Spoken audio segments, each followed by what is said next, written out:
Good morning guys, welcome back to my channel. This is Jiggs TV, your Filipino in Australia. And for this video, we're going to talk about Skilled Work Regional Visa 491. So if you're interested to learn more about this visa, make sure to watch this video until the end.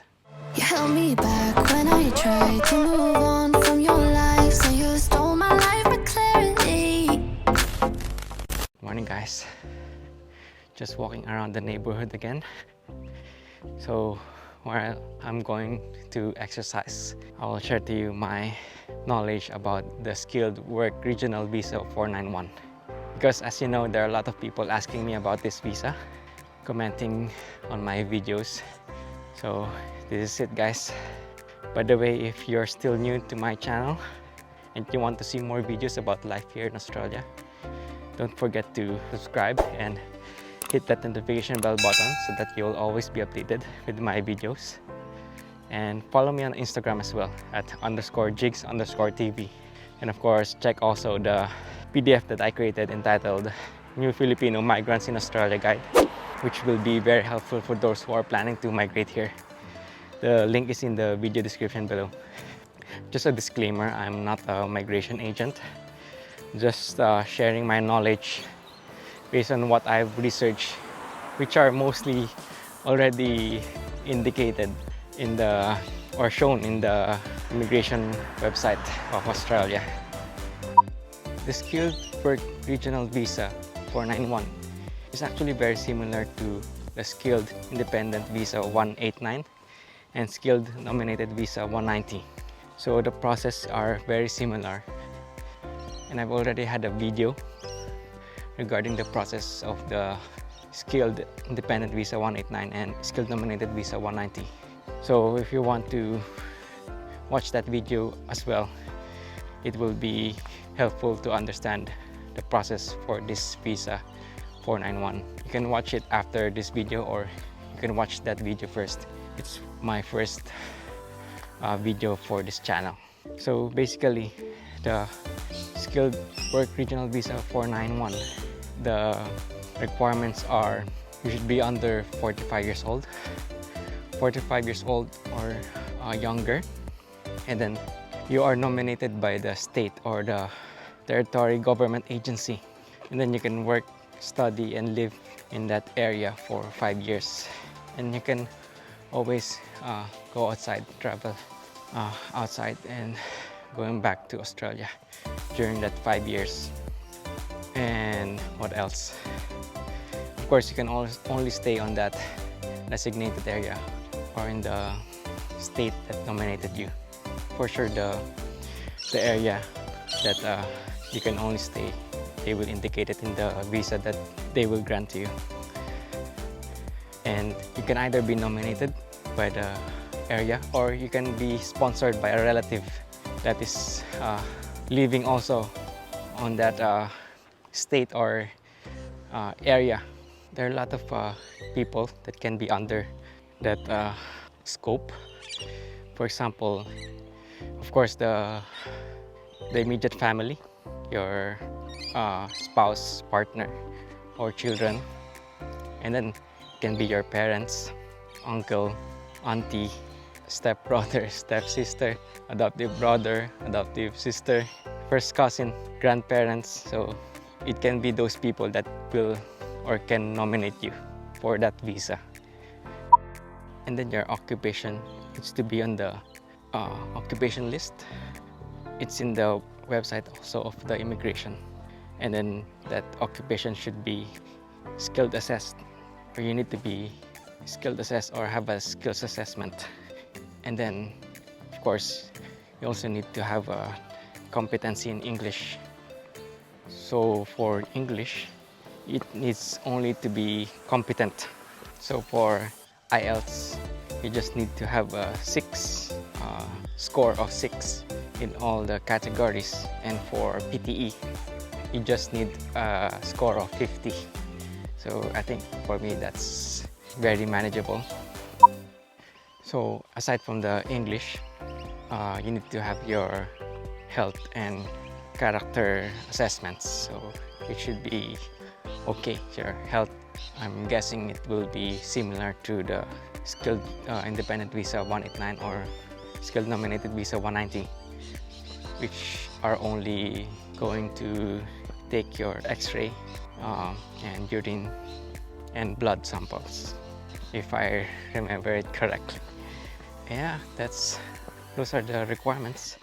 And then you can also bring your family, immediate family, your partner, spouse, and then your children or your child. Of course, there will be additional fees if you include them in your application. I think for the main applicant, the fee will be 4,115 Australian dollars. So if you convert it to peso, that's around, I'm using 37 pesos conversion rate. That's probably around 150,000 pesos. Then if there's additional independents or dependents that you will include in the visa, if it's more than 18 years old, you're dependent, it will be an additional 2,060. So your total will be, if just for the two of you, will be around 230,000 pesos. And then if the person is less than or younger than 18 years old, it will just be additional 1,030 Australian dollars. So around 190,000 pesos. There's a pricing calculator or estimator in the website as well. The link, I will put it in the description for this video.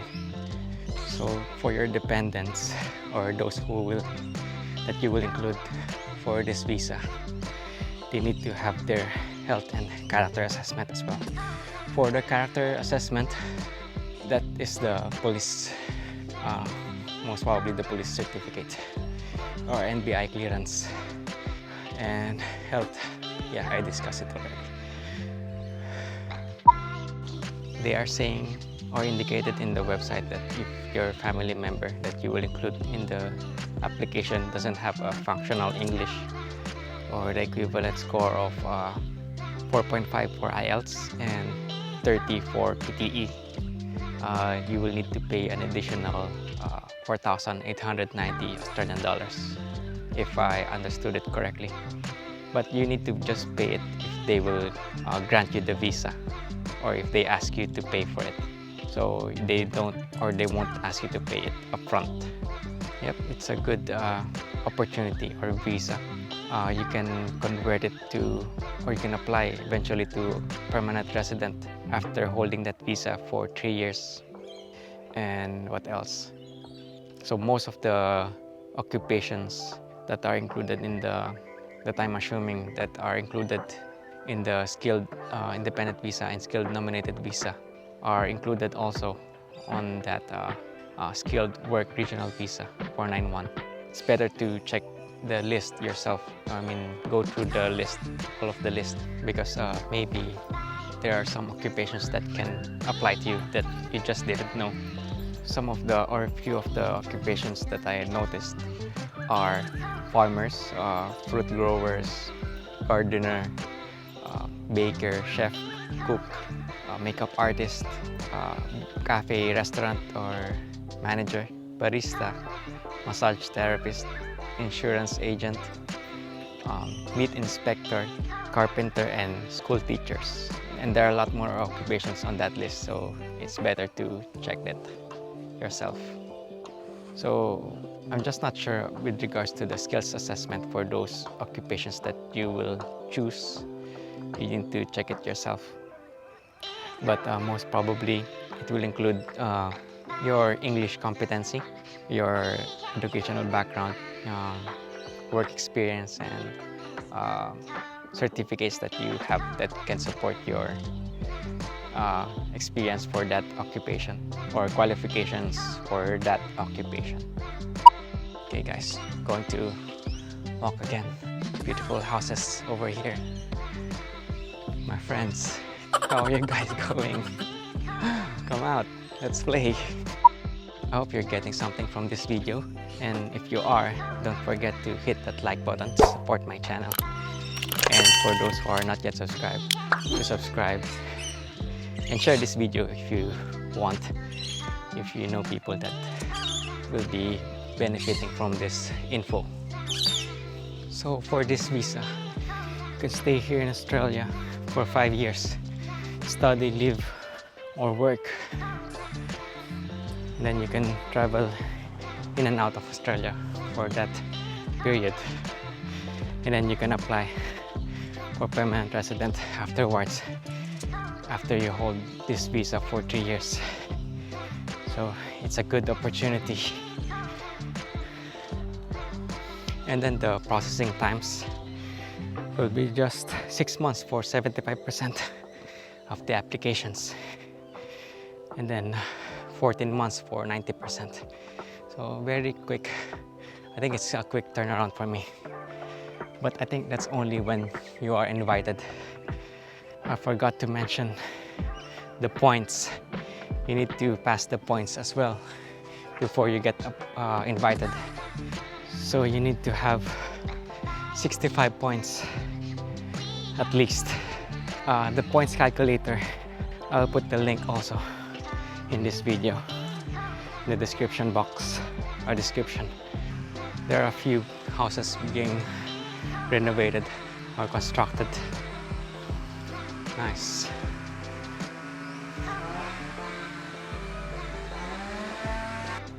I'm getting sweaty now.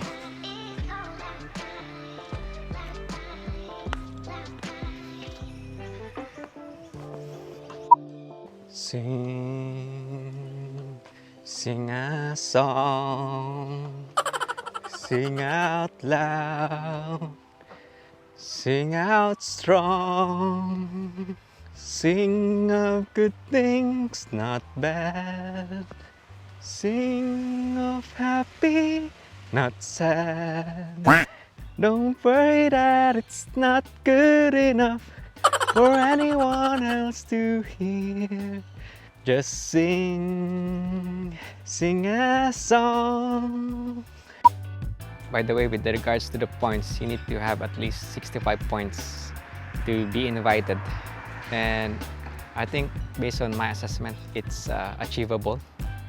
Because, you know, if you are single, that's automatic 10 points. Plus, if you are nominated by the state or the area or territory, and you are nominated or sponsored by your relative, that's also an additional 15 points already.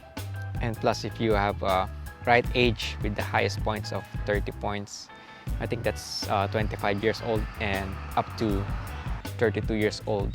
So I think you have a good chance of achieving that 65 points or higher. I'm just not sure what is the trend nowadays, what are the points that they usually invite, but I think it's worth to try because, as you know, of course, Australia is a beautiful country. And with regards to your English competency, you just need a competent English, so that's only 50 points if you will take the PTE. I think that's very achievable with proper or enough practice and training. And I already have a video on how to achieve a high grade or high score for PTE. So you can check that video also. And of course, with regards to the English score as well, who knows, if you get a higher score like proficient, that's an additional 10 points, and superior, that's an additional 20 points. So it's really, I mean, just in my opinion, it's really achievable to get that at least 65 points or more for this visa. And with regards to the family members that you will bring or include in your application, they just need functional English. So functional English, there are a lot of criteria that you can achieve it. Basically, if you have a degree or an education wherein you had the instruction or the subjects in English for 2 years for full or in secondary or primary school, at least 5 years. I won't go into the specific details. You can check it yourself in their website, in the immigration website, which is in the link in this video. So yeah, I think it's very achievable given that in the Philippines, most of the subjects are taught in English. So if you have a relative that's already living in not the famous states here in Australia, maybe not Victoria or New South Wales, or even if they are living in Victoria or New South Wales. Those are where Melbourne and Sydney are. So if they're living in those states but they are residing in the regional areas in those states, most probably 2 hours away from the major cities, I think maybe they can sponsor you. So you have a good chance, I think, if you are sponsored. And with regards to the sponsorship, the state also still needs to approve it. So probably your relative needs to do some paperwork as well. But I think it's probably not that difficult. I mean, doing some paperwork myself when I applied for the skilled independent visa and skilled nominated visa. So yeah, if you really want to migrate here in Australia, I think nothing is hard. And even if you don't have a relative here, and if you believe that you have the good qualifications, especially with regards to the occupation that you want to apply, I think it's worth to try to apply for this visa. Because like I said, if they look at your profile in your application and they see that you are very skilled or very qualified or have a good work experience, I think they will still choose your application or nominate you. So yep, that's it guys. I hope you learned a lot from this video, and don't forget to hit that like button if you did, and subscribe if you haven't subscribed yet. Hit that notification bell button so that you will always be updated. Follow me on Instagram at _Jiggs_TV. Check out the PDF that I created entitled New Filipino Migrants in Australia Guide. The link is in the video description below. And share this video. Who knows, you might be able to help someone. So stay safe, positive, and I will see you on the next one. And just a reminder, sing a song. Make it simple to last your whole life long. Don't worry that it's not good enough for anyone else to hear. Just sing a song.